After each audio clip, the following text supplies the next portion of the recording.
curious to know, Dante, and then you, Katie, throughout the course of all of these legal proceedings, did you think back to any other high-profile cases that we've had over the past few years, decades even, and see any similarities in the court and the court of public opinion? When you talk about high-profile cases, because for one, you know that there's going to be this heightened sense of people watching what happened and making sure it was right. So from the judges to the jury in these high-profile cases, they know there's going to be a level of scrutiny here that most cases do not get. And that goes back to what Katie was just saying, even about Sean Combs being released on bail. You can say this judge is going to know that people are going to scrutinize really hard whether he should have released him or not. The preference for the court is to release someone because they have the right to freedom until they are sentenced. So the prosecutor is going to have to convince this judge that there is a reason for him to be held, either the public safety reason or the flight risk reason, but the judge is going to say, my job is to release him unless I'm convinced otherwise. So what happens in these high-profile cases is scrutiny is going to be applied. The jury is going to really go over the evidence and try and make sure they got the decision right. The judge is going to make sure or try to make sure that they get all of their decisions right. So it's going to be a higher level of scrutiny here, and that's what we saw in this case. The jury really put a lot of effort into making sure that they got the verdict that they thought is just and fair, and we're going to see that carry over with the judge. It's interesting that Sean Combs did not take the stand here. That's another big issue that comes up in high-profile cases. That person has influence and can be well-liked and charming and know how to speak to people, especially Sean Combs has that charisma, but his defense team decided not to put him on the stand. And they believe that the prosecutors did not prove enough to require him to need to go up there and put his character at risk. So we did not hear, the jury did not hear from Sean Combs throughout this case. During his sentencing, though, he will have the opportunity to speak, and he can't be kind of cross-examined. He'll have the opportunity to address the court. I assume that he's going to do that. I would expect to hear from Sean Combs at that sentencing, and that's going to have some influence because he is a very charismatic person that's going to speak very well for himself. And I'm curious to see what that pitch is and if a judge is influenced by it at all. Yeah, I would expect to hear from him. I would expect to hear from his family as well. Katie, I want to ask you real quick. It's a fascinating point you brought up about the judge, and especially if it's such a high-profile case to have somebody who does not have that record that you can go back and look at. So if you're an attorney in that courtroom on either side, whether the prosecution or the defense, as we look at some of Diddy's family leaving the courtroom right now, if you're in that court and you're part of a legal team, better to be in front of a judge that you know or a judge that you don't? Oh, always better to be in front of a judge that you know. You have a better sense of what they're thinking, what will be the most helpful piece of advocacy before that judge. You know, it's hands down more helpful to be in front of a judge you know. But I wanted to touch on Marissa's question and some of the things Dante was saying. One interesting connection to this case and a recent major case is the Young Thug trial that happened in Atlanta. That was the longest running case in Georgia's history under Georgia's state RICO. And there he was represented by a lawyer named Brian Steele, who was held in contempt by the judge. He had a back and forth with the judge, and there was actually some corruption going on behind the scenes, and he was trying to hold the judge and others to account. The judge held him in contempt. That went all the way up to the Georgia Supreme Court and reversed that contempt. But he really stuck his neck out for Young Thug as young Jeffrey Lamar Williams' defense attorney. And after that case, Diddy added Brian Steele to his defense team. And perhaps that is in part given his extensive experience, at least with state RICO, but as a similar type of case. And perhaps because he saw the advocacy that Brian Steele demonstrated on behalf of Jeffrey Williams in that case, and clearly it bolstered the defense team here. And it got some headlines, but it also kind of connects the two cases, I think, where Brian Steele has successfully beaten both state and federal RICO charges now as a defense attorney in just major headline-making cases. As we watched his family, Diddy's family children, walk out of the courtroom, they were smiles. I mean, it looks like they're in good spirits, which really speaks to what you and Dante led with, that in essence, this was a win for the defense. Even though he's guilty and found guilty on the prostitution charge, that was the lesser out of the three. If I could jump in, his attorneys may have told him that from the beginning. Listen, we have to essentially give up on this prostitution charge so we can save some credibility. And we can say, yes, he participated in this activity, but it wasn't forced, and he didn't threaten anybody, and it wasn't a part of a bigger organization. Such a big fact. Dante, I want you to hold that thought for 1 second, Dante, because what we're going to do is we're going to take our coverage over to Fox 5 Plus. So if you have Fox 5 Plus, we'll see you there. If you don't download the app, we'll see you on Fox 5 Plus. We have some international soccer that's going to be coming up on Fox 5 at the top of the hour. So we want to continue the conversation. We'll see you on Fox 5 Plus. Go there now, and we'll continue the conversation.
And if you are on Fox Local, we're also broadcasting live on Fox Local right now as we continue our coverage of the verdict coming down in the Sean Diddy Combs trial, which, if you missed it earlier, found guilty on 2 of the 5 counts.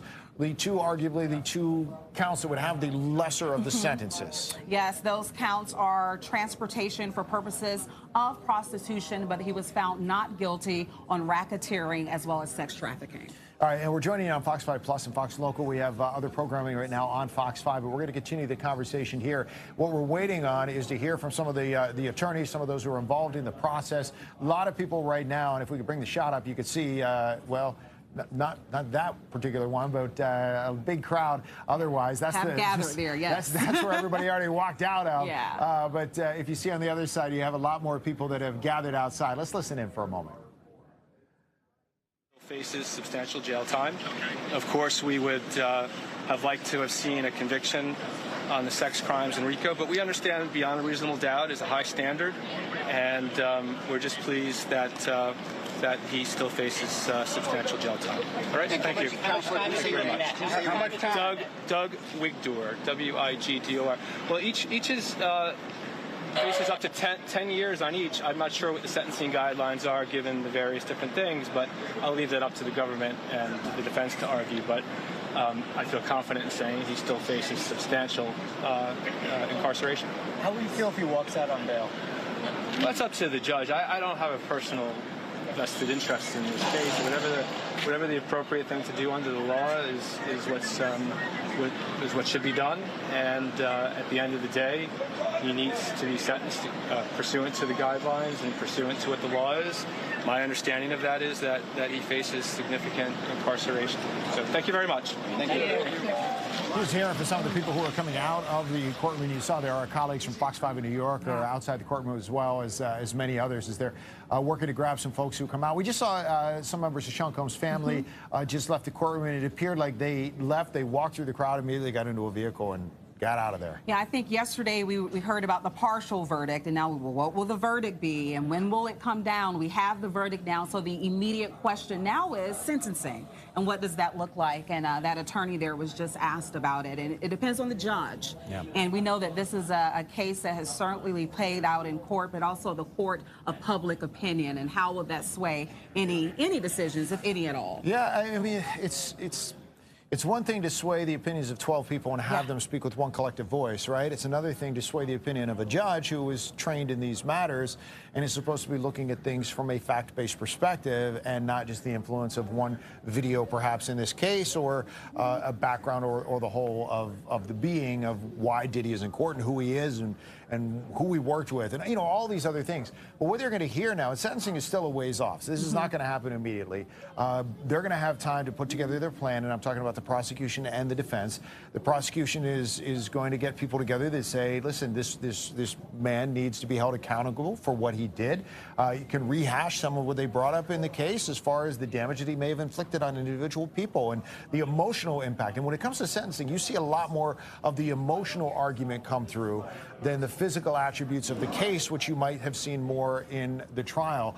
And from the defense, of course, I don't know if we're getting a statement here or not. It looks like we're doing more walking than talking. Trying to get an interview. If we do hear somebody speaking, we'll cut back into it.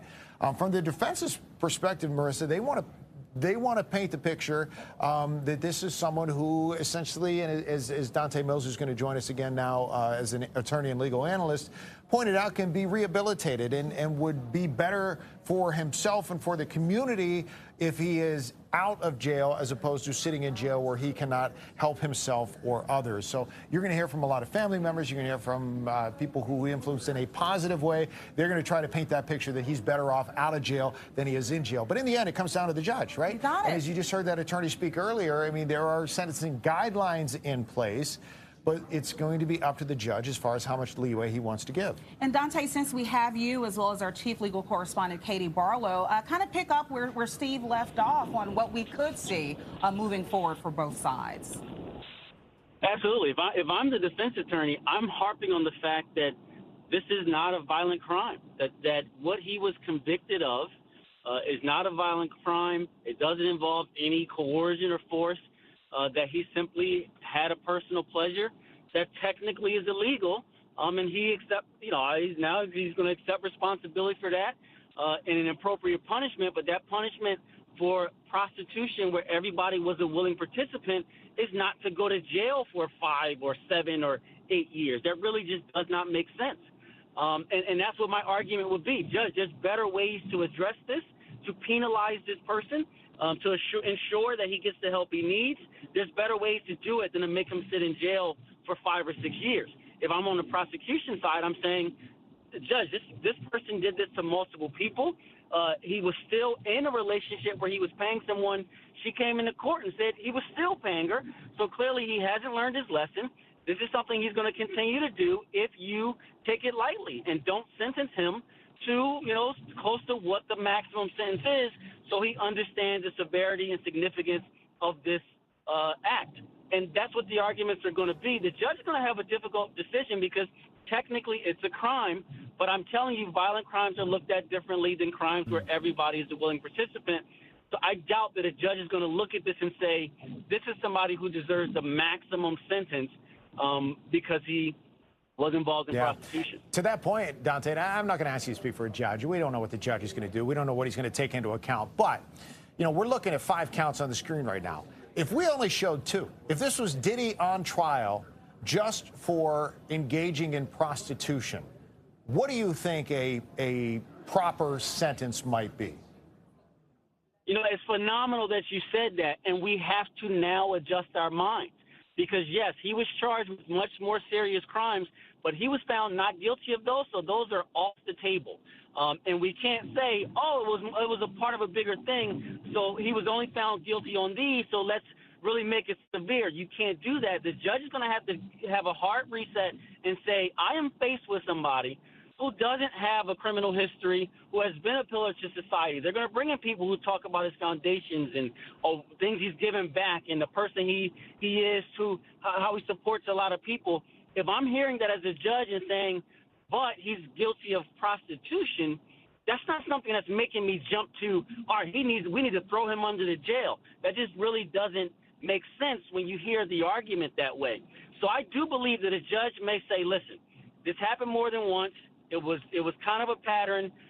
I have to show that there has to be some penalty for this. You've been in jail for it was about 9 months or something already. I wouldn't be surprised if he sentenced to maybe a year or two in jail, and then is hit with some heavy programs and things that he has to do on the back end to show that he's rehabilitated, to go through a process to show that he's doing community service or some hours connected to it, where he can prove himself that he's ready for society without just kind of sitting in jail, because I don't know what purpose that serves when you're only talking about a prostitution charge, and that's all that we're left with.